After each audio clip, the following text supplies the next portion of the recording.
welcome to part 3 of our Urban Survival and Preparedness book series. We're doing a review. We're going over Survive Urban Chaos, and perhaps later I'll get into some of the other books that I found at the thrift store. It's amazing some of the content you can find for free when you put out the intention. And we need to apply that, right, also when we're gathering items. One of the things that I've been thinking about since I've been on the land the last year and a half is a need to get a water container. You have a few 7-gallon water containers, but tomorrow a 200-gallon water container. I'm investing some scarce resources, but it's important. It's more important than getting a new Canon camera right now.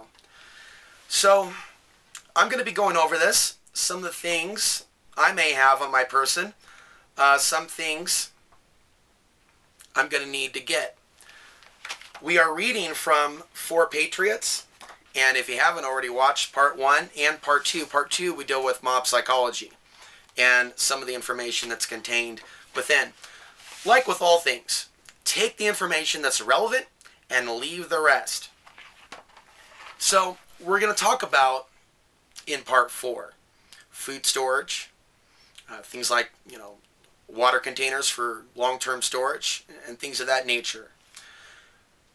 But I'm going to focus in this part 3 on just the 72-hour kit, also known as the bug-out bag. Now, this is an interesting topic to me personally. It was back in 2009 when I knew Richard from survivalcenter.com, and I remember making that promo video for him for YouTube, displaying his 72-hour kit. If there was ever a time that I really needed a proper haircut, by the way, I do cut my hair off the grid as well. It's been years since I've been to a barber. That's just something the audience will have to cope with. That's not exactly in the budget this month. But with regards to that video, and my hair was all wild and wearing this cheesy camo shirt, that was 2008, 2009. A lot's changed since then. And although I haven't done any long-term, maybe I'll do that this year in Colorado, extended backpacking into the wild, I have carried around a pack. And I've seen how when I first got involved in this stuff and putting together my backpack, there were unnecessary items that really weighed down my initial pack. Things like a shovel, things like some cheap night vision goggles, and perhaps some other items. Getting out and having fun, camping, and not necessarily being about a survival scenario, but doing your own drills and taking the things that you need in your backpack, driving somewhere perhaps, and then backpacking a comfortable distance from the car, perhaps going all the way into the wild. But it's really about taking baby steps. It's not a matter of who can hike the most miles. For some people it's a jock thing, and that's what they thrive on. Who hiked and walked the most miles this year or throughout their lifetime. And then you have others on the other extreme polarity that have never camped in the state that they live in their lives. And their ancestry may be an ancestry that traditionally has lived alongside nature and off the grid before modern civilization. So certain things can be weeded out of us. And it's important to adopt skills where we can. Although I'm not an expert on edible plants, I always believed and felt that it was important for me years ago to document teachers showing their students in an outdoor setting how to identify wild edible plants. And instead of me pretending to be that teacher, I put myself in the past in situations in which I can gather that information and share it with you on YouTube. Those videos on edible plants are available on my YouTube channel, and I'll build up a more extensive off-the-grid playlist in the future. So let's get started. The 72-hour kit from a more practical perspective than just grabbing everything that you can. Although it would be nice to have lots of luxuries, but weight is a critical issue. The 72-hour bag we will now begin to read is one of the most important pieces of equipment you need to prepare ahead of time. The idea is that a disaster catches you unaware, and this bag allows you to survive and cope with almost anything thrown at you for 72 hours. But why 72 hours? It's a good question. I've always wondered that as well. I have no idea the origins, he writes, but it's generally agreed upon that you need enough for a 72-hour period, by which time most people will have been able to move to a place with food, water, medical facilities, etc. Some like to try to extend the life of their bag, but this usually means adding more weight. For most people, 72 hours is sufficient. The real limiting factor is going above. That is the space required to hold water. Dense food does not take as much space by comparison. This bag is also known as the bug-out bag. And there are people that market their bug-out bag, and people can buy kits pre-made for them with the most common suggested items, but they're going to be paying not just a 50% markup, but a great deal. The more affordable way is to get the right pack, which is something that I'll do when I can afford it, and then to start assembling your items within that pack, and to the point where you can pack and unpack that backpack blindfolded or in the dark, knowing where everything is. And so, well-experienced backpackers are very knowledgeable in packing the bug-out bag just right to spread out the weight, if you will, so there's less stress on particular parts of the bag. He writes this as well: you can even buy a 72-hour bag already prepared with the basics for you and with extra compartments for anything else you want to add, but I prefer to make my own from scratch. I recommend that you buy a small backpack. One of the things that I'm doing when I'm at the thrift store is looking at their backpacks more closely. Nothing too small, nothing too big, something just right for my body size. Something just right to contain the basic items. Although it's tempting to purchase a bag that is slung over one shoulder and held to the side, such as asymmetrical loading could hinder you or become an annoyance. It will also make the bag more visible to onlookers. Think looters. Find a bag that sports a dull color, not camo colors, as this could attract attention in an urban scenario. If you have an old bag, even better. Although a bright colored bag would be good for attracting attention, for the most part, you want to avoid attention when moving with your bag or concealing it. Food should be instant. It's a matter of perspective. But it's based on the assumption that there may be too much stress and things going on to sit down and boil water for your mountain house. There's also natural versions of that instant freeze-dried food. So he suggests to forget about cooking anything.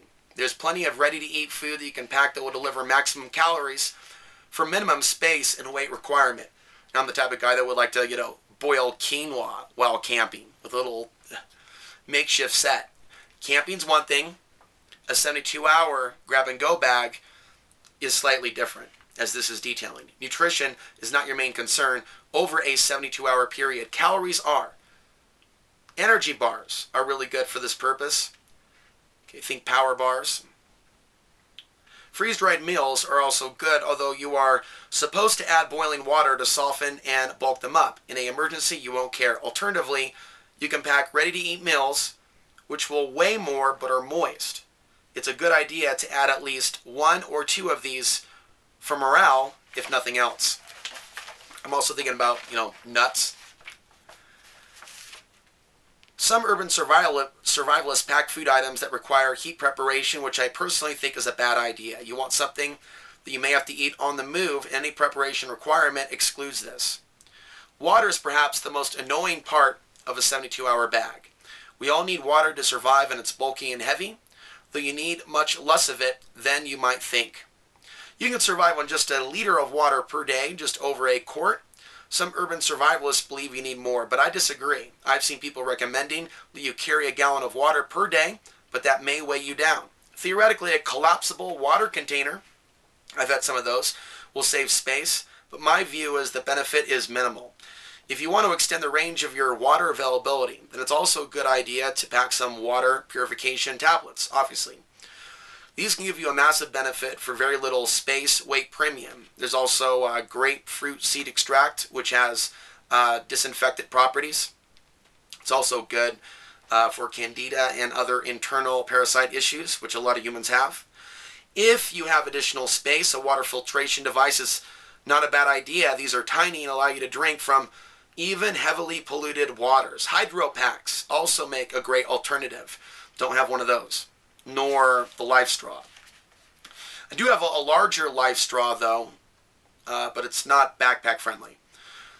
These are flat, empty plastic containers that inflate with clean water, like Capri Sun. And they've been deployed in disaster areas, like New Orleans post-Katrina, and are now available to the public. You or someone else may be injured in the immediate aftermath of a disaster, or you can bring an injury later, or even fall sick. You're going to need a first aid kit in your 72-hour bag. Although you can buy these off the shelf, they are rarely suited for urban survival. Some of the things that you can keep and others you can throw away. So they make a good starting point. You can also buy survival-specific kits, which are actually very good. What you need in your kit, at minimum, he suggests the following. I can use a fair amount of first aid training myself. A variety of bandages and dressings for wounds, gloves, preferably non-stick for protection, duct tape, useful for splints, safety pins, scissors, a thermometer, ibuprofen, blister covers, more essential than you think in a survival situation. And that's what Matthew Stein, in my interview with him about power grid threats from the sun or war, recommended this for walking for long periods of time. He said some people overlook that, the blisters on their feet from walking miles and miles and miles when their feet are not exactly conditioned like Cody Lundin's. And he's the author of When All Hell Breaks Loose. There's actually stuff in that book about dealing with dead bodies in a major catastrophe. If you live in a country where it is legal to possess firearms and you do not already have one on your person, in many jurisdictions this is not permitted, then I strongly recommend having a handgun in your 72-hour bag if at all possible. Remember, firearms must be kept secure and cannot be left where anyone, children, etc., may accidentally discover and fire one. You are responsible for your weapon. You don't say. This means that you must secure your 72-hour bag wherever it is stored at home. Okay, talks more about that. I'm going to skim through this. He notes that his preferred firearm is a Glock 9mm. Others think it's better to pack a .22 caliber hunting rifle.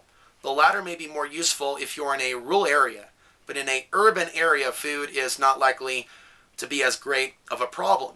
You'll only need a firearm for defensive purposes. I suggest packing the Glock or your favorite pistol instead. People are going to have different opinions on the self-defense issue. There are other things if someone is capable of defending themselves with their hands that can really enhance their hand-to-hand self-defense combat abilities, if you will. That's obvious. See, the thing is, a lot of people run around with a lot of these weapons that are bought magazines, don't know how to use them. Even a rigid stick. And, you know, they have very firm opinions like they're experts. Everybody's an armchair expert on what works and what doesn't work.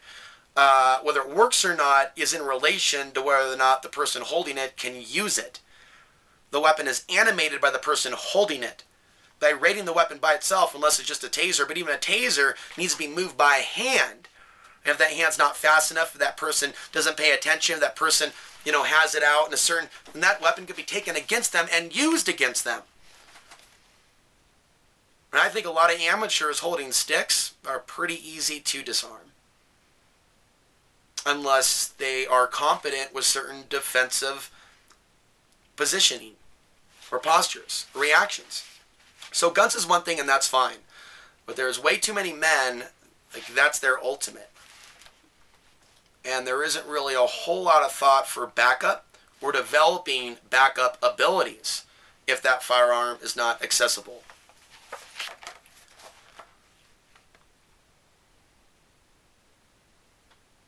You hardly need a change of underwear every day in your 72-hour pack, but most of us are not prepared for the varied environmental conditions that nature can throw at us. The typical office worker may not even bother to bring a coat or a jacket to work if they're simply running from office to car to home and hardly being exposed to the elements. First, you need a pair of good boots, as your office loafers are not going to cut it. Really? My $20 loafers aren't going to cut it. I actually have some waterproof shoes over there. A warm and waterproof jacket is essential. I need to work on that. And there are some great non-bulky synthetic options available these days. Look at the thrift store. There's North Face and a lot of those type jackets that people used to spend, still do, hundreds of dollars. You can get for like $10, $15, or something really nice in some cases for $30 that I can look at and go, yeah, that was $300 to $500 when it was retail.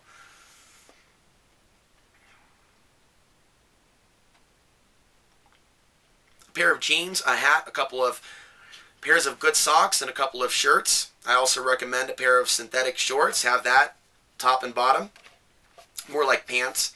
All this will cover you for extremes of heat and cold as well as rain. I would never have a backpack without the inner layer. Depending on how often you wear casual clothing on an average day, you may be able to get away with much less in your 72-hour bag. For the office worker who dresses in a suit and tie every day, your attire is poor for an urban survival situation. You will require an almost complete makeover, change of clothing in your 72-hour bag, stored in your desk or your car. And that is what I will be working on, having it in the car. And then later, doing some tent camping at some point, backpack tent camping, but as well as luxury camping perhaps with a large-sized tent when I can afford it, to just get out in nature more. Not necessarily to backpack, but to be out some of the amazing campsites that are in Colorado.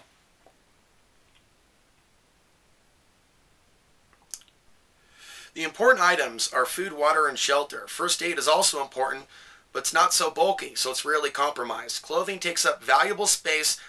Theoretically speaking, you always have what you're wearing anyway. In all likelihood, the weather is unlikely to change much.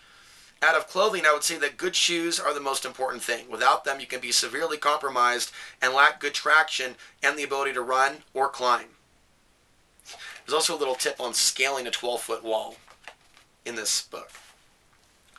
Other clothing is much less important. Even if your clothing is inadequate for environmental conditions, for example, the cold at night, so long as you have adequate shelter, you can always rest and wait it out. What about shelter? In regular survival situations, you need a tarp, tent, or poncho, and a sleeping bag. Urban areas tend to be warmer than rural ones, and there are usually many places to find shelter. Personally, I think a tent is too bulky. Instead, I recommend making do with a couple of tarps. Okay, yeah, a tent and a sleeping bag are quite bulky. But it recommends a compact sleeping bag, which also, again, look at the thrift store. Because you look at the prices of some of the new ones. But it's good to have. So long as you are sheltered out of the wind, you should be able to survive even in the middle of the night, the middle of winter, in an urban survival situation. There's also, those emergency sleeping bags that you've seen. They're like $1 or $2. Then there's ones that are a little bit nicer than that probably have a little bit more insulation that run about $10. But the foil is very lightweight, and it's better than nothing at all, and certainly smaller than a tarp. Other gear. Above are the basics that you will find in almost all 72-hour bags. What else do you need? This is a matter of greatly varying opinion. That said, I'll give you mine, but feel free to change and add to this list. Remember, space is at a greater premium for urban survival. There's a good chance you'll be moving on foot to a rally point or to your home or elsewhere.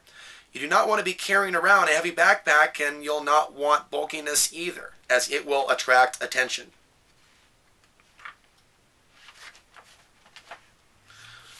Alright, let's begin with this list. A Swiss Army knife and a large blade survival knife, think Rambo. The former will come in extremely handy. In many situations, while the latter is useful when you have to do a lot of cutting. It even doubles as a backup weapon. Some people prefer the Leatherman multi-tool to the Swiss Army knife. That needs to be replaced in my kit. It goes without saying that you need to pack a flashlight. Keep a spare set of batteries. You can get wind-up torches, but they're not very powerful. For just 72 hours, you're better off with a regular torch instead. I recommend an LED base light that straps to your headlamp. I use those here all the time without the strap, just with my hand. They use very little power, and you can still use both hands. I'll have the same headlight I've been using for months. Glow sticks, think Rambo again, will allow you to save valuable batteries in your torch and will glow up for a day and even longer. They're also good for signaling. They are not good for lighting a path and are no substitute for a torch in this respect. New technology. I showed you in a video these light bulbs. They're powered by the sun. It's connected by a wire, so it's not connected to the main solar unit. It's like a little backpack item. I can hang it here, so I have a few more coming, and I found them on eBay for as low as $6 each. So I think that is small enough and can be used as a flashlight to maybe even replace the flashlight, ending the need for batteries as long as the light doesn't break. That's the issue that I've dealt with some of the import products. A radio is great for a urban survival situation. Even if the most modern communications such as the internet, cell phones, and TV broadcasts get knocked out, you can be sure the government will issue important news and alerts on the radio. Radio reception requires very little in the way of power, so I recommend packing a tiny radio that only takes one battery or two. It will be sufficient for 72 hours and longer. You can get wind-up hand crank radios, but in my view, a regular radio is sufficient. In that video where I promote Richard's 72-hour kit, he had kind of a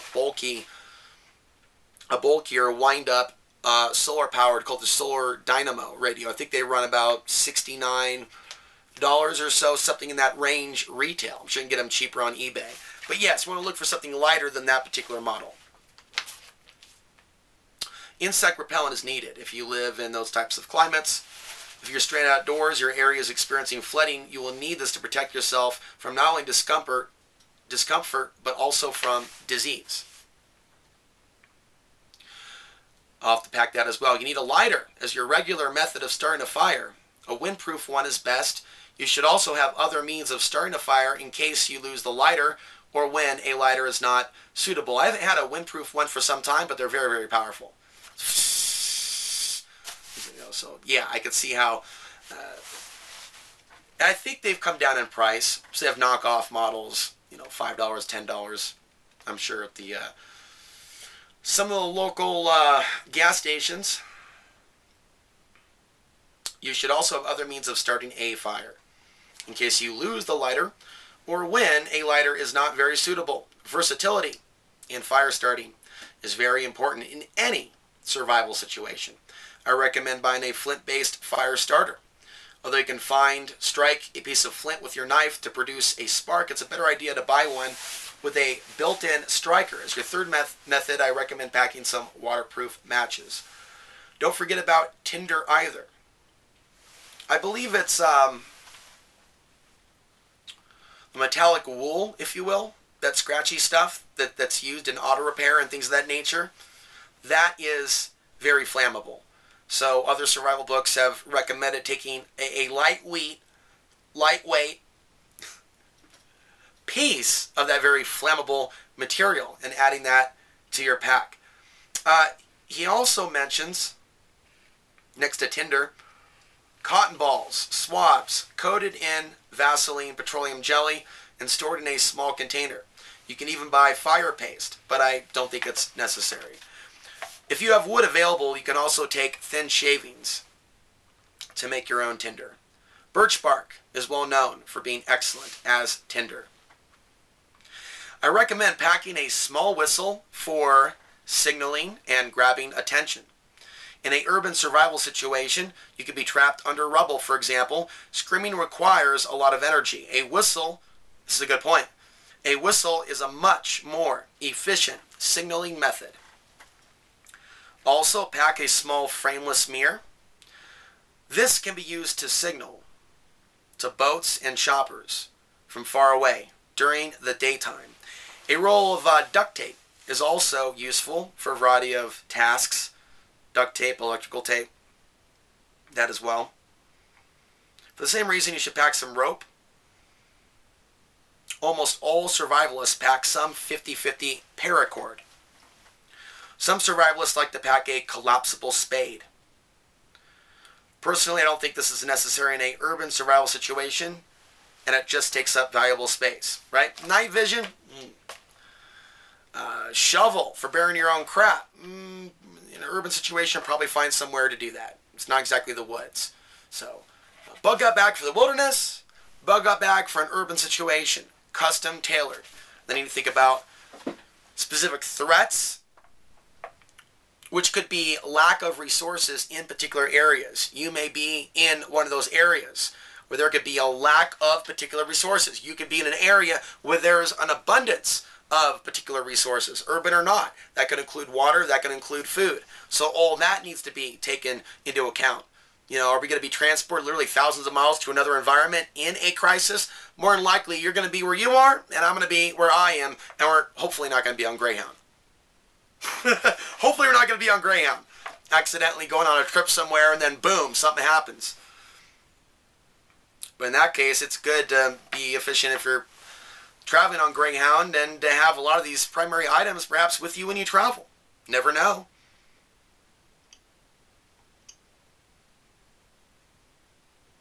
Pack some cash. A mixture of bills, mostly in a few coins. I recommend at least $50 and preferably $200 if you can. That's a good amount. You may need a cash or barter. You may even need to bribe someone. I think about checkpoints and having silver coins and things of that nature. There may be other benefits to holding silver coins in a emergency, depending on what's going on with the economy as well. There's no guarantee silver would explode in certain emergencies. Think natural disasters and things like that. Geopolitics, on the other hand, if I had the money to invest in silver, it's low right now. Some say it's highly suppressed. But there's other things like water containers that I've put at the top of my priority list with what resources I have to work with currently. You may have noticed that what I've spoken about gives you a lot of choices in the matter. The important thing is that you get your mind running through the possibilities and scenarios and what you might need, also taking into account your own geographical, as I just said, and situational differences. If someone's in an area where there's a lot of gangbanging going on, there's going to be unnecessary problems on that front. If you have the survival mindset in the first place, then the preparation, the preparedness will follow. What's important is that you run through the basics of food, water, first aid, weapons, clothing, shelter, and other gear, and then decide for yourself. Almost everyone agrees on the basics. It's only in the fine-tuning where people have majorly different opinions. You know, you're going to laugh. But, you know, the ninja hand claw seems to have multiple applications. Don't have one now. I had one as a kid. But, you know, the ability to maybe climb a tree. Granted, you've developed those abilities. And then there's also, but that would be weighty.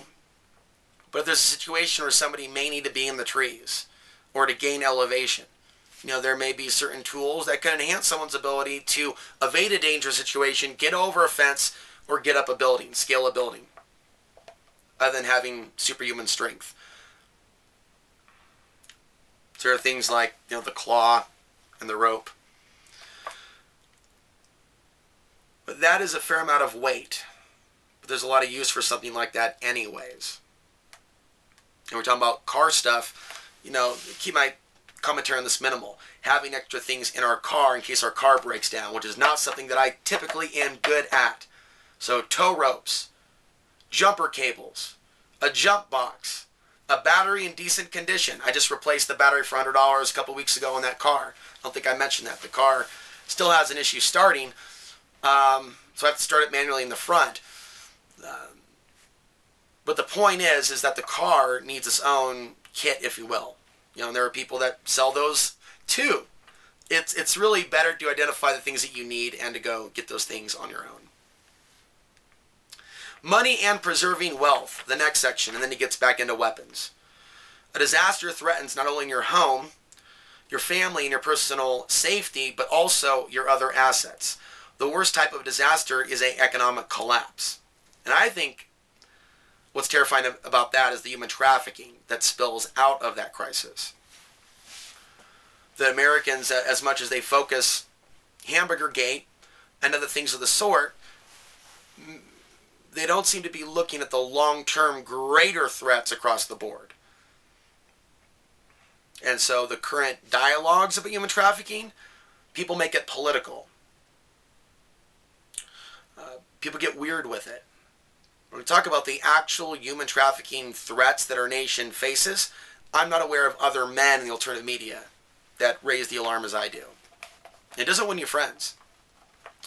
It results in people thinking that you're fear-mongering or that you're stuck on some nightmare vision.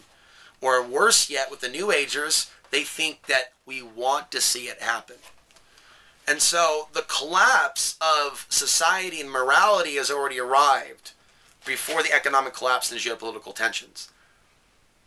And so it's really important to understand that we can't help certain people see the truth. And for years I've been worried about, or anxiety around the event, the big event, which I call the stage-managed World War III scenario. If you haven't seen Fourth Horse Rising, if you haven't seen my interview with Joel Skousen, if you haven't seen the recent YouTube upload, right, with the clips from Redawn, the remake, which was made in 2012, I initially first interviewed Leon Nagant in 2007, who shared with me his dream of a foreign occupation. So a lot of people right now in the survival industry and businesses, they look at potential threats that they're subscribed to as fringe as Planet X arriving by 2011. And I say that in the past tense because I've come across incredibly fringe, borderline psychotic survival salesmen that have subscribed to some incredibly fringe concepts and ideas while filtering out other threats in survival situations because that seems too implausible. But Planet X is more plausible than a counterattack from countries our nation is at war with. So you see, if some people aren't fit to survive up here to even see the actual threats, they're posers. There's a lot of posers running around wearing the survivalist clothing and then doing the videotapes and the seminars. And that's great because it's about the skills. But what about looking at the most likely scenario that we're dealing with? Even this author here, he's primarily concerned with terrorism. But there isn't any discussion in this pamphlet about where the terrorism is coming from or how it's funded and how some of these groups tend to be so successful when it's the U.S. military that is the firepower. So I just want to bring you to reality because if you're listening to others, they could be bringing you a bunch of terror. And what I'm trying to do is help you prepare. So if you know that certain areas could be high-risk areas for human trafficking, if you have a mother, if you have a daughter, if you have a wife or a girlfriend, maybe relocation is what you need to consider. Okay, you could be a single woman, live in the city, living in fear, right? But you also have the right in America to move if you want to. That's the only way to deal with it. Otherwise, just stewing in fear in America's largest cities isn't going to get anyone anywhere. It's not easy for me to live in this county. It's not easy for me to be in a reality where I haven't seen friends in years. But I know that I made the decision 10 years ago that I was going to go off the grid and it would be away from the west coast of the United States. And I've struggled and I've suffered to get to where I am today. And now I'm struggling to get to where I'm going to be tomorrow. And what that is once this land is paid off, I'd like to go out in the world and do lectures, put on some PowerPoint presentations before these things. Because to me, and then I'll get back to reading here and then we'll close, my ultimate preparedness plan centers on providing you with information that I think you can use. And we don't even have to get super political with it. There's really nothing racial about this. This is just basic information that I think many of you have the intelligence to pick the information that relates to you and leave the rest. Like with all things and like with all of my videos and everything that I say. Money and preserving wealth. There could be a bank run. Your currency may devalue. Your Bitcoin may disappear. Okay, you didn't write about Bitcoin. What do you mean there's no Bitcoin.com anymore? Like, well, that would be a big one. The website just disappears itself. There's no trace of Bitcoin or Bitcoin blockchain technology left. It just vanished, dude. It just vanished. Oh my God, what's that sound? No, it's just various Hollywood movie scenarios I've got run through my head. There may even be a financial fraud conducted by your own bank, which means that client funds are risked and lost. I think I just covered that. Even though the law says they are supposed to be segregated. So how can you safeguard your assets in the event of such a disaster? One method is to invest in precious metals. Gold and silver are the most popular ones. Silver right now is about $16.70 last time I checked. It went up to 17.20 something, fell back down. For a lot of people, just like with Bitcoin, there's like that marker whether it's going to rise and start an uphill growth or still do this type of stuff. So it hasn't really broke 17. Once it breaks 17 and breaks 17.50, I think, and many others do, and get up to that 18, then it's on the upward, and it's been suppressed. There's an up and a down, and there's a cycle to the rise and fall of silver prices. So like earthquakes, some say we're overdue for the big one, the big rise in silver. So if I had money to invest right now, like say an extra $1,000, absolutely I'd put it all in silver if it was just expendable money. I'm not assuming that silver is going to just plummet to nothing, but anything can happen. There's a point in time where silver in the 80s was $50 a coin.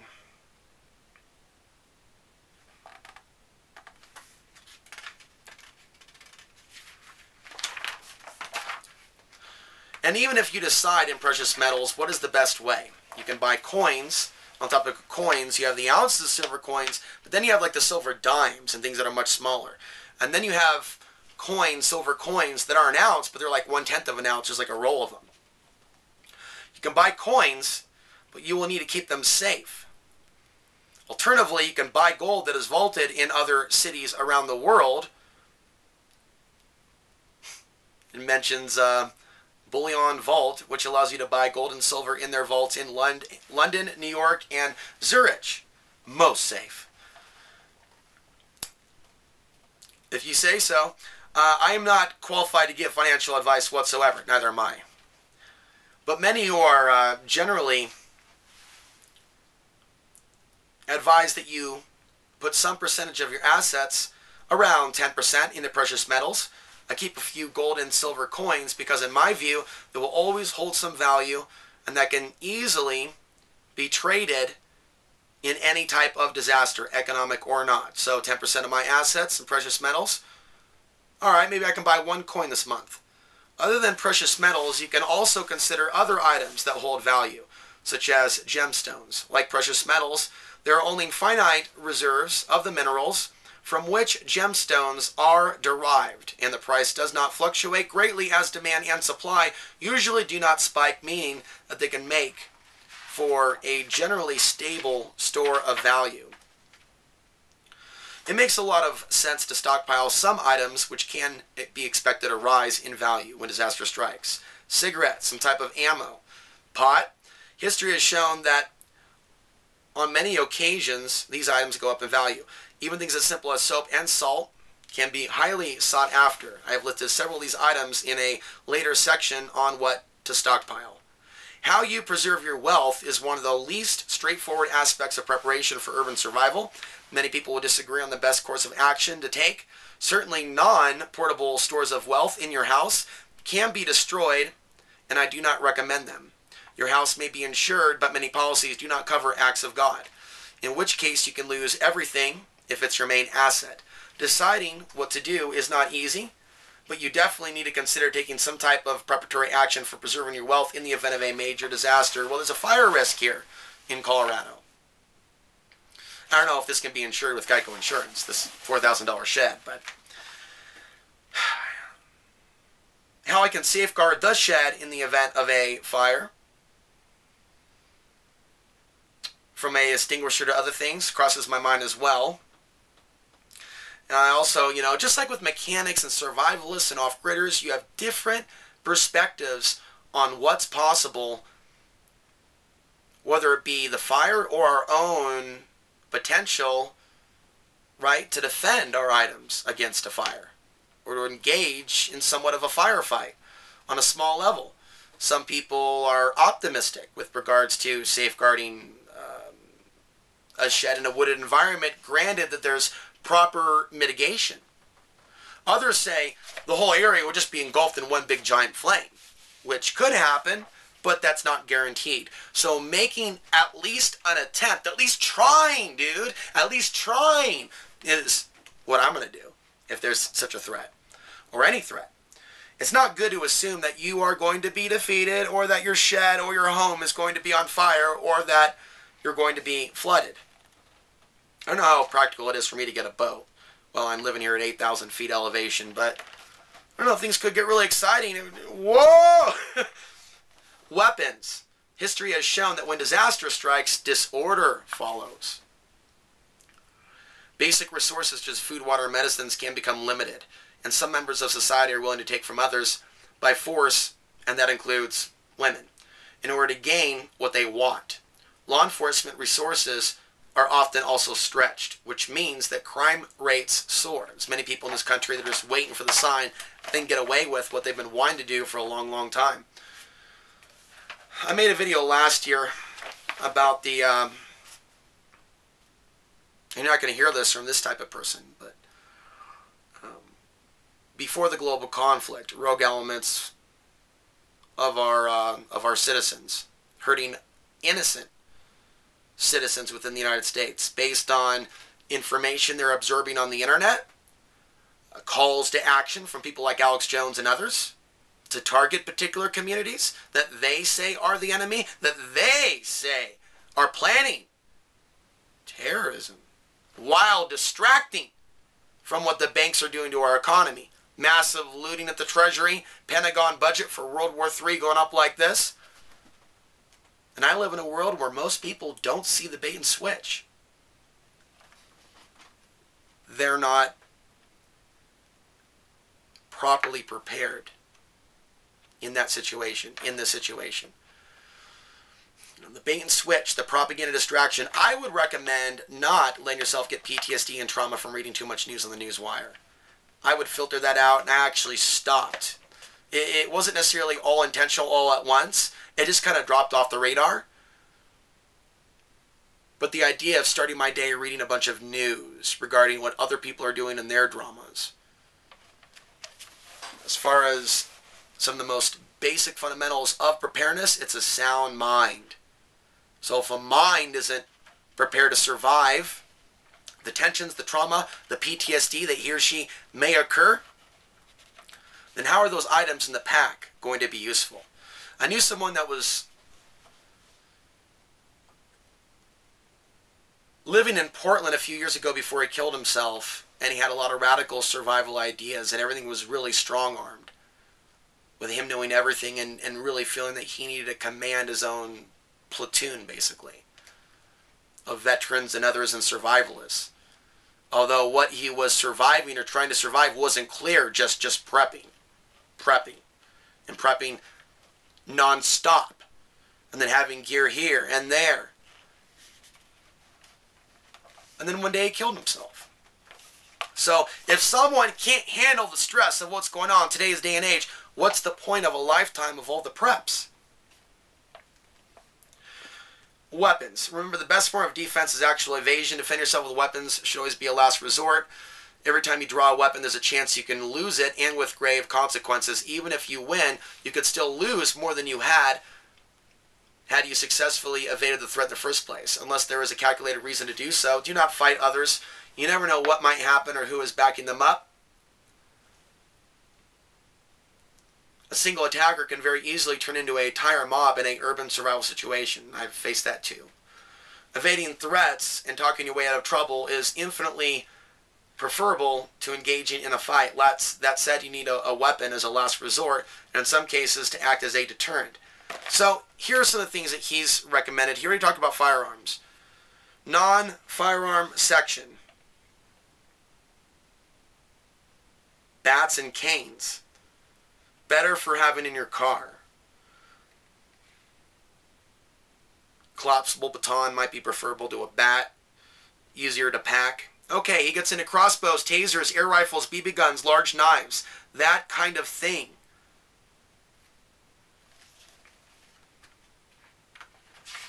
I think that covers it. You know, there's a lot of books out there that'll get more in depth on that. Your ability to hunt urban game will be severely limited, but there are plenty of other sources of food in urban areas, and I would rather have a solid means of protecting myself from a mob than the ability to easily hunt squirrels if disaster strikes. If you look around the survival sites on the internet and read other survival books or simply speak to other survivalists, then you'll see widely varying opinions on which guns you should not buy. Richard from survivalcenter.com, when we open up just to give you an example of this, the Portland Preparedness Center, the name I came up with in the few months that I was helping him. He didn't want to sell solar panels because he said solar panels didn't work. I kid you not. And all this is running off solar. While marking up a $70,000, it's probably $100,000 now, underground bunker, which some analysts say is not fit to survive some of the things that he claims. So just keep that in mind when you're dealing with other people's information, and they may talk down to us. The so-called expert survivor, you can't do that, you can't do that, this is Oregon. It's like, just because there's gray skies, more so there than California and Colorado, doesn't mean there aren't potential to use solar panels in a survival situation when their sun's out. Okay. Pepper spray is mentioned as well.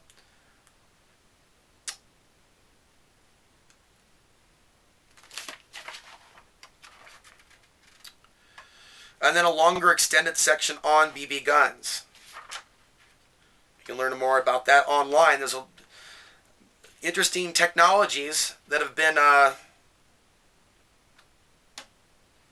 developed. Going over the last section here before we close, we're going to come back in part 2, talk about your home, water, stockpiling for profit, life-saving knowledge, assessing strangers. We mentioned some of this. I'm going to finish off this video with a few additional items. Equipment and tools. Bicycle. I strongly suggest that you get yourself a bicycle, ideally a mountain bike. That's what I would like to get, as well as some sort of a trailer, so I can haul water once I identify where there's a water source. And it could be an all-day event going down to the bottom of the hill to where there happens to be water. I don't know how that's going to work out. I don't want to get robbed, but I thought about a bicycle in the future with a trailer to haul water. If space is at a premium, then you can get a folding bicycle instead. I've never had one of those. The other thing is those mechanical bicycles that have like a motor that can propel that bike forward, also known as a bike kit. I think they run about $100 or $200 on eBay. So you can fasten that to your bike. I don't know if it's so easy that somebody like me can figure it out, but maybe we'll try. Maybe we'll do a little video about it. I would actually suggest getting 2 bicycles. Keeping one at your home and another in another location. Oh, he also recommended filling it with anti-puncture foam because of all the glass that could be out in the street. So that's a very, very good tip for someone to think ahead and make the proper preparations, and it really doesn't cost a lot. Primary lighting. I mentioned a few things already, including some of the new technology where you discharge it with the sun. Then there's the wind-up. Candles, oil lanterns for lighting. A stock of candles, I have some over there, and oil, I have some in the RV, is cheap and can last you a long time. All kinds of oil have been used for lamps, and you should buy the correct one for your particular lamp. LED headlamps. Toilet. Do not assume that you will be able to flush away human waste during a urban crisis. So, no shovel, instead, a bag. In an urban survival situation, people are not going to be burying their human waste. They're going to be throwing it onto the streets and not caring what happens to it. In theory, you can just do your daily business in a plastic bag, lined bucket, tie a knot in the bag, and dump it somewhere. And if you've ever been homeless and in a vehicle, maybe you know a few things about this. I recommend throwing in some cat litter or wood chips to help with the smell if you are unable to bag and dispose of it immediately. Regular store bags will work and can be stockpiled for free if you grab a handful every time that you go shopping. But the problem is that they contain holes, kind of like those Walmart bags. So be sure to double bag. If you have the space and the money, A chemical toilet is a great idea. Sure, you won't have chemicals to last you months on end, but if the crisis is only short-lived, then at least you have had some relative comfort until the water comes back on. Chemical toilets work well and are not expensive at all. Knives. The knives you carry in your 72-hour grab-and-go pack, multi-tool, pen knife, survival knife, should be competent for your needs. You do not need any others at home aside from spares. You will already most likely have a variety of kitchen knives, box cutters, etc. It is definitely worth having spares. I suggest 1 spare combat knife and 2 or 3 spare multi-tool pen knives. This is because the blades on the latter can easily snap when submitted to bending stresses. Keeping a sharpening stone, need to get that, at home. A regular one will do. You don't need a diamond stone. Also pack a emery board in every bag that contains a knife, as it is a great way to sharpen a knife as needed and you don't have access to your regular sharpening stone. What's not mentioned is the compass, but in an urban survival situation, that's not likely to be very needed. Now, this one's key. Condoms, non-lubricated, for carrying water. He says it's not uncommon to see the military carrying them. I'll hold the rest of my comments. All right, tampons and pads. If you look beyond their primary use, this is interesting. What you have here is a dry and extremely absorbent piece of material. I recommend throwing a few tampons into your first aid kit in case you or someone else in your party falls victim to a wound with major bleeding. Keep a couple of boxes at home as well. If you run out, they can even be used as a backup form of tinder. Water filter. I recommend keeping a few methods of water filtration in your cache. In addition to water filtration tablets, you should have at least 2 portable straw-type filters, ideally about 10 hydro packs if you can afford them. Again, they're like the little Capri Sun containers. So we'll come back in part 4. We'll talk about choosing the food to stock up on and other issues relating to food and shelter. If you're new to this channel, please subscribe now. If you want to become a monthly supporter, check out Patreon or check out alexansary.tv/donate. Get on the newsletter. You know, with all these algorithm problems on Facebook, Twitter, and YouTube, people like myself, especially those of us that aren't huge, we're reaching less and less of you each and every day. That's a problem. That's why I need to sign up on the newsletter. You know, I have access to blogs, things that I create. Remember to sign up to the newsletter, like as soon as you're hearing me talk about this. Go to your junk folder or your spam folder, because it usually goes there first. Confirm it. Do that again. Look every few days, right? And then eventually you're going to be getting emails from me on a regular basis, and this is where we need to prepare for the social media algorithm issues to thrive in the future of tomorrow. Till next time, I'm Alex Hanser, reminding you the path to the ultimate truth and place of power still lies within.